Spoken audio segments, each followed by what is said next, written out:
talking with Alex Lima, Black Belt Fitness. Welcome back in. We talk a lot about self-defense here on the show, and self-defense is something that people really need to take serious. Yeah, absolutely. I think a lot of times people are kind of blissfully unaware of the way life works. I promise you, nobody that's ever been attacked or been in a fight in the middle of the street or something like that, or had to defend themselves, they didn't wake up that day thinking, hey, I'm going to get attacked today or something's going to happen. So it's better to be prepared for a situation that we hope never happens than to be caught in a situation and be completely off guard and unprepared for it. Yeah, absolutely. Yeah. And you get those calls, just like we talked with Thomas King, Florida Firearms. He's got those police officers, those private investigators, those fire department. He's got people coming in there talking about things happening. You get people calling you saying, hey, I had attempted rape, or I had, my kid got bullied in school. Yeah, how does that conversation go down, man? Absolutely. Well, and I have military and law enforcement personnel that I've trained as well. So, I hear their side of the story as well. And then being a first responder myself, I see it, being a paramedic and a firefighter, I've seen it. I've gone to those calls where, man, I look at it, and if this person would have known just a little bit of self-defense, it wouldn't have gone this way. Right. You don't have to be a master. You don't have to be a 10-time world, champion to be able to defend yourself. But you need to have some basic practices and principles in place. You got to know at least some fundamentals. Yeah. But yeah, those conversations, they happen all the time. I have people calling me, and unfortunately, I'm getting that phone call after this event has occurred. Exactly. It's better to prepare. It's better to be prepared, man. Than That's right. It's a tough phone call to listen to every time it happens. Now, obviously, we're on the radio. We're in a studio here. We got our TV show version. What's a radio 101 if there's such a thing as a tip? Have a good base. Have your hands up. If somebody's approaching you, protect your face. Like what's a good over the radio waves tip kind of thing that we can explain? So obviously it's easier something to demonstrate, which, by the way, the end of this month, the last Friday of this month, I believe it's December 28th, I am having the 27th, I believe, the last Friday of the month. Regardless, I'm holding a free self-defense class. Oh, cool. Yeah, for anybody. 27th. If it's 27th, awesome. Yeah, so if you train at another gym, doesn't matter. If you're just interested, doesn't matter the age group. I'm doing kids, adults, everybody, to teach these basics that we're talking about right now. But yeah, number one is situational awareness. Use your gut instinct. Take a look around. If something looks kind of shady, it usually is. If you're at a party and people are looking a little wild, you can usually tell it's just going to get out of hand eventually. Ladies, when you're out at the clubs, drinking and stuff like that, never drink to the point of being too intoxicated. Yep. I live by a rule that I never do so much of anything that I cannot defend myself intelligently. Right. So when you're taking that walk to the parking lot afterwards, again, situational awareness. Check your surroundings. Don't be caught up texting on your phone. Try to park in a well-lit area so you're not walking into a dark spot trying to find the keyhole to your car. Yep. As far as basics when it comes to fighting, actually a tip that most people might be popular to disagree with me on this, but sure. If you are not a trained fighter, if you have not worked your boxing fundamentals and know how to, because there's an art form on how to close your fist, and Antonio Tarver and Ken Shamrock will probably attest to this. If you do not know how to close your fist properly, it's very, very easy for you with that first punch to break your hand, and now that hand's out of the fight. So I'm a big proponent of actually open hands when it comes to a self-defense situation. Especially, I know how to punch. I've knocked guys out. But if I'm going against a guy that's 300 pounds, he's 6'8", he's much bigger than me, my hand is much smaller than his thick skull.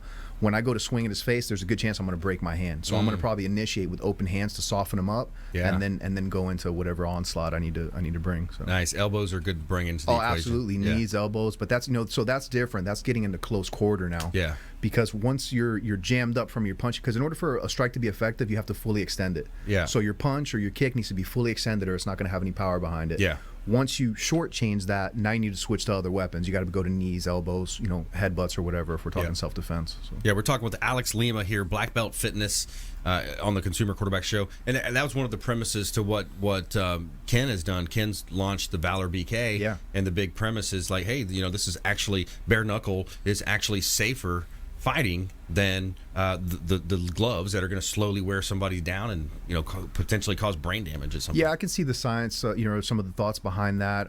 When your hands are protected, you're able to let loose a little more. Now I know if I throw this punch and I throw it wrong, or guy tucks his head, I hit his head, now I broke my hand. So actually fighters are going to tend to kind of pull back on those punches. They're not swinging as hard as when they do have the gloves on. Yeah. And then the gloves do, they don't provide much cushion and support, but it is a little bit of a pillow in between the impact of your head and the fists. Yep. So it's protecting the fighter's hands and bones, but it's not good for the fighter receiving the shots because he's not feeling how hard he's really getting hit. He knows Yes. he's getting hit hard because his brain is rattling in there. Yes. It's shifting in the fluid, you know. Yes. And that's how concussions start. I don't know if people know that your concussions, and what it is it's not that you have your brain is in cerebral spinal fluid.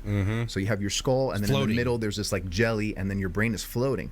When you get hit, whether it's a car accident or a fist or a 2x4, your brain now bounces off the inner walls of your skull, and that's how you start having injuries, and that's how people get punch drunk. And it's the soccer ball too, you know, the soccer ball coming off the head. Absolutely, that's what they talk about there.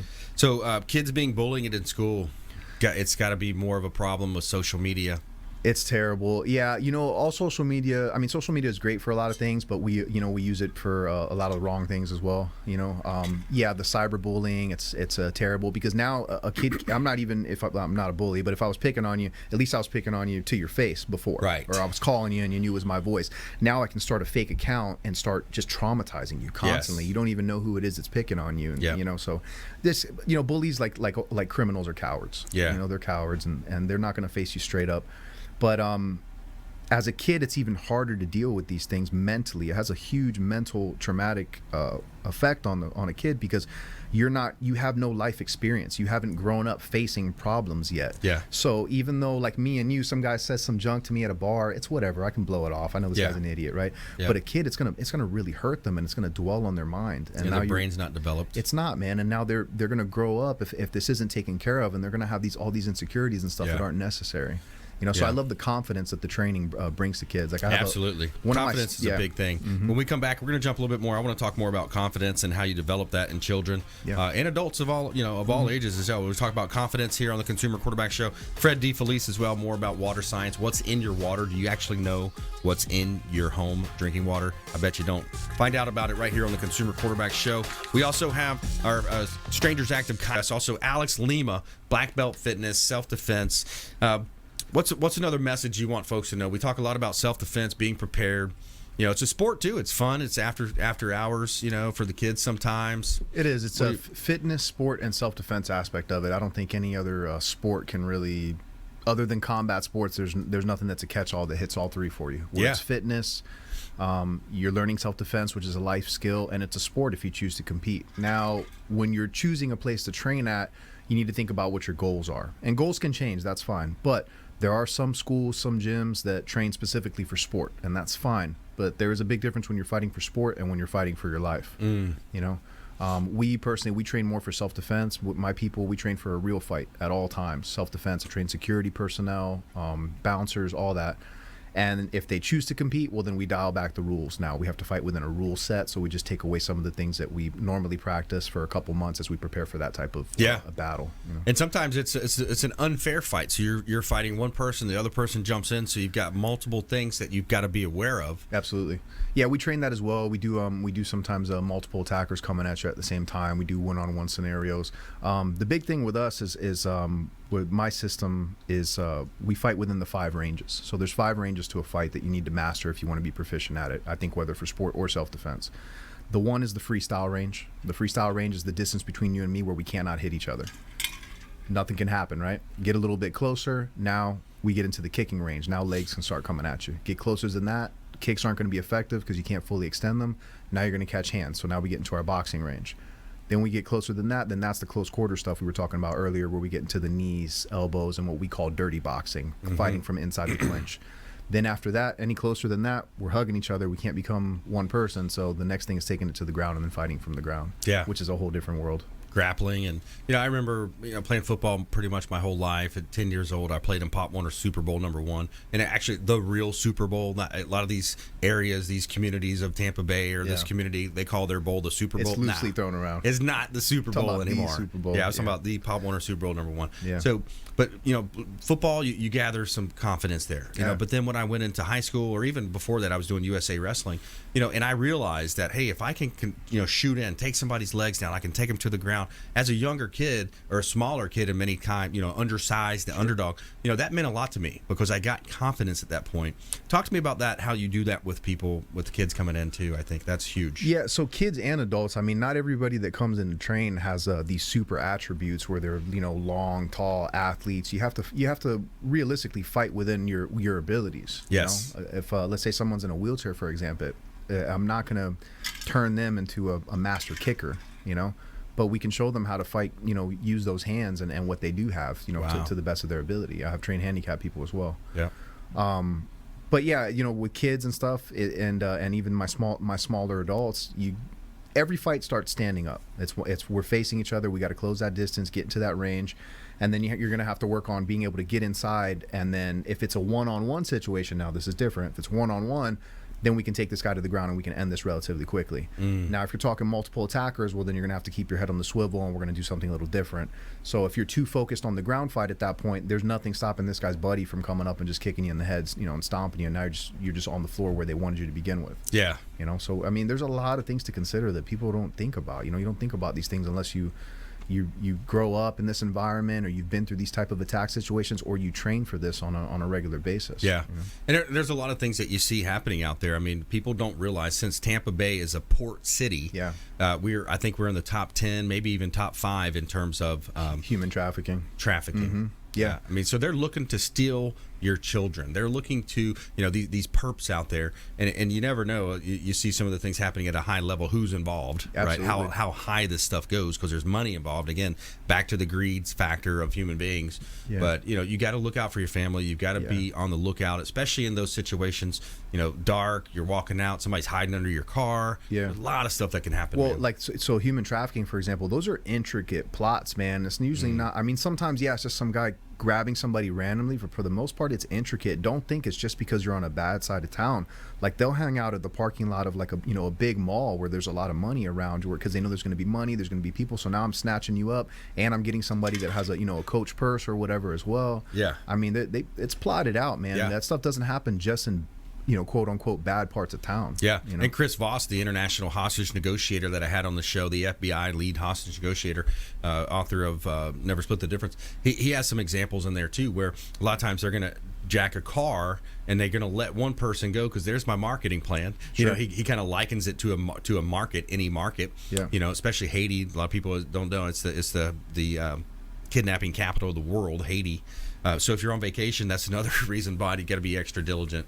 Absolutely, especially when you don't know your surroundings, man. It's you can't be again caught up on your phone, paying attention to the GPS, talking. Turn that radio down, pay attention to what you're doing, keep your head on the swivel, keep those eyes open. Absolutely. All right, that brings us to our lightning round here. Top tips, nuggets of advice, parting words of wisdom. The lightning round! I am so good at lightning rounds! I majored in lightning rounds. All right, here we go. Fred DeFelice, waterscience.us. Here's what I suggest. We do this bottled water purchase challenge.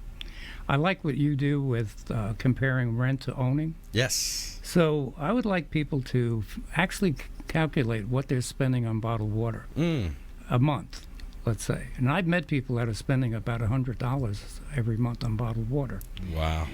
Take that same money and trade it for either a financing program, or in January, we're also offering a lease-to-own program. So I guarantee you that probably for less money than what you're spending on bottled water, you can do our system. Yeah. You'll never buy another bag of salt or bottled water again. Yeah. That's awesome. Yeah. Waterscience.us, Fred DeFelice, the water expert here in Tampa Bay. I like that idea, water bottle challenge. Yeah. How much are you spending in water? Using these containers that you can use over and over, aluminum, whatever they're made of. You got a glass bottle there. Yeah, I know you've got one. You've got your glass bottle. Hold it up to the camera. Yeah, there you go. So waterscience.us. So you've got that there. So you fill those up before you leave the house. You drop some ice cubes in it. By the way, the ice has ran through the filter too. Exactly. So you're got filtered water all the way through. Yeah. All right, Alex Lima, BlackBelt Fitness. Last Friday of the month, December 27th, come down to our free self-defense seminar at 5638 West Waters Avenue. There's only so much I can teach you and talk to you about over the radio. Come see what I'm about. Come see what real fighting looks like, what real self-defense looks like, what a real gym looks like. That's not just marketing, just trying to get your kids in there as like an after-school daycare. Yeah. Learn real self-defense. Learn what this stuff is really about. Yeah, protect your health, protect your family. A lot of in common today. It seems a little different, with water and self-defense. But really, think about it. You're protecting your family. You're protecting the home. Your loved ones. You're getting exercise. You're getting in shape. You're refueling, rehydrating your body. Yeah. With good quality stuff. So yeah, a lot of stuff undertones there. A lot of good stuff there. 5638 West Waters Avenue, BlackBelt Fitness. Check out the dojo. I've been there. It does a great job. Awesome.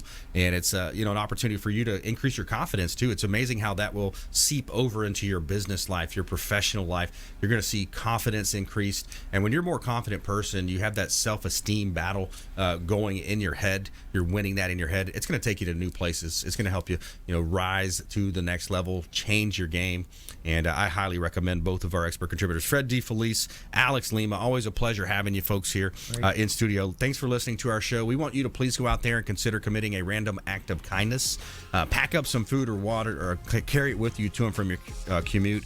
Hand it to that person that you see in need. Swing a hammer for Habitat for Humanity. Donate some blood. Lots of ways that you can be a force for good in the community. Follow us online at Brandon Rhymes1 on Instagram and Twitter. Check us out on Wednesday, January 8th for the Ken Shamrock and Antonio Tarver event. And we'll see you next time right here on the Consumer Quarterback Show, ConsumerQB.com. You've been listening to The Consumer Quarterback, Brandon Rhymes. Whether it's real estate, consumer, or financial advice, let Brandon call your next play. Contact Brandon Rhymes at 813-670-7372. That's 813-670-7372. Online at ConsumerQB.com. And join us next time for The Consumer Quarterback Show.